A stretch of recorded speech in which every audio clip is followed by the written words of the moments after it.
Alam mo ba ang lemon basil? Ito ay isang uri na basil na may kakaibang amoy. Kombinasyon ng fresh na dahon at citrus na parang limon.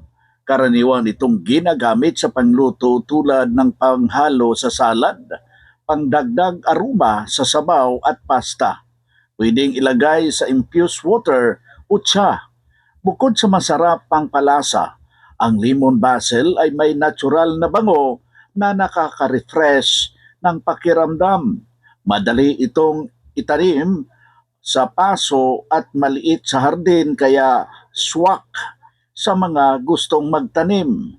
Simpleng alagaan, kailangan lang araw-araw ay sapat na dilig at tamang lupa. Sa kusina man o garden, lemon, basil ang siguradong nagbibigay ng natural na refreshes